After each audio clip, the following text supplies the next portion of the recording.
Et chez nous, d'abord, c'est de lui prier que la terre lui soit légère. Et ce que je pourrais dire, autour du président Mathieu Kékou, je crois que c'est un président qui avait une cohésion autour de lui. Il avait la chance d'avoir cette cohésion et la paix. Et je crois que c'est surtout dans ce temps-là que je pourrais quand même parler du général Kékou.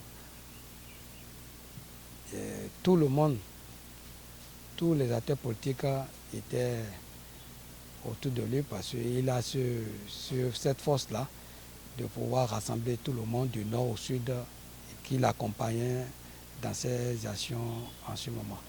Je crois que nous ne pouvons que lui dire merci qu'au niveau de la paix du nord au sud, il a pu gérer cet aspect-là. Et vraiment, nous nous rendions grâce, nous disons merci. Je veux dire la vérité.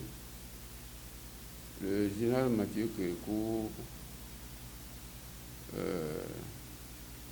a été particulièrement critiqué. Critiqué parce qu'on le qualifiait de tortionnaire, de beaucoup de choses. Mais en réalité, on a découvert que ce sont ceux qui l'entourent qui faisaient beaucoup de mal au peuple béninois. Après, lorsqu'il est arrivé en 1976, je l'ai vécu pendant 10 ans. Je me rappelle de ce jour où la grève était totalement imminente au sujet des enseignants pour le décrochage. Donc finalement, l'augmentation de leur salaire. Mais on est rentré dans la salle avec le général Mathieu Kékou et on est resté de 18h jusqu'à 5h du matin. Et finalement, il nous a accordé quelque chose, n'est-ce pas? Je me rappelle de ce ministre qui était un ancien ministre du PRPB, qu'il a nommé, mais que nous ne voulons pas. Ça a été très très dur. Mais le président a dit, si vous n'en voulez pas, je le change. Et il a changé. N'est-ce pas? Je me dis aussi que c'est grâce au président général Mathieu Kékou que nous connaissons aujourd'hui ce que c'est que la démocratie. Les autres qui étaient militaires et qui ont pris le pouvoir, ils ne l'ont pas lâché jusqu'à présent. Malgré tout ce qu'il y a comme chose là, ils ont les armes en main et ils maîtrisent toujours la population sous la pression. Donc je peux dire que je retiens essentiellement du président Mathieu Kékou, général Mathieu Kékou, que c'est un homme de cœur, qu'on ne le savait pas. C'est un vrai dirigeant qui comprend rapidement son peuple. La preuve,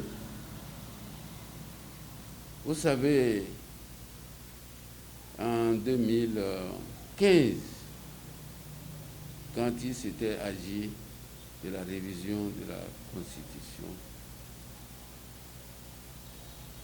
mais écoutez, ces sbires, dont certains sont encore tapis dans les rangs aujourd'hui, avaient voulu nécessairement qu'on modifie la Constitution.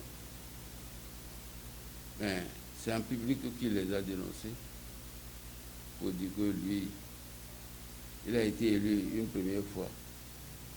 Merci. Une deuxième fois. Merci.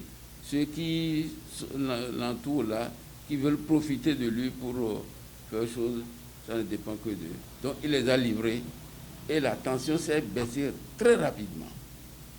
C'est vous dire que c'est un président au pair. Ce n'est pas parce qu'il est mort que je le dis, parce que je l'ai vécu pendant que je n'étais pas responsable syndical. Je l'ai vécu pendant que je suis devenu responsable syndical Et c'est à cause de ça qu'à sa mort, j'étais à ces différentes manifestations. Parce que celui-là, vraiment. Et aujourd'hui, de tous les présidents de 1960 à aujourd'hui, on sent que lui, il est différent. Il est différent. Bien sûr, sa position lui permet à certains de s'enrichir de façon illicite et de se glorifier, d'utiliser l'argent comme des papiers simples.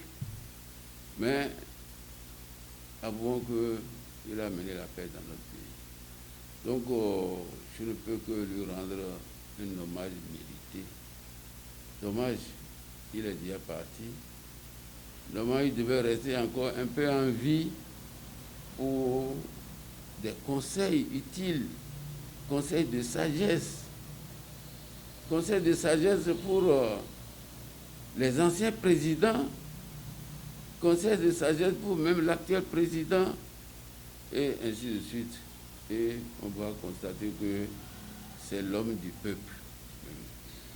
Voilà ce que je voulais dire rapidement au sujet. Et je continue de présenter à ces enfants mes condoléances. Parce qu'il y en a qui lui ressemblent dangereusement. Enfin, dangereusement, je voulais dire très sérieusement. Mais il y en a que je ne maîtrise pas bien. Oui, ils sont dans l'armée, ils sont dans le gouvernement, ils sont dans l'ambassade, tout ça là. Ça, c'est de très bonnes choses. Donc, je leur souhaite vraiment mes condoléances les plus sincères et du courage. Nous allons prier pour son âme, qu'il repose en paix, qu'il soit avec le Seigneur là-bas, parce qu'au dernier moment, il s'est reconverti complètement comme un chrétien, et je crois que Dieu va l'aider. Voilà.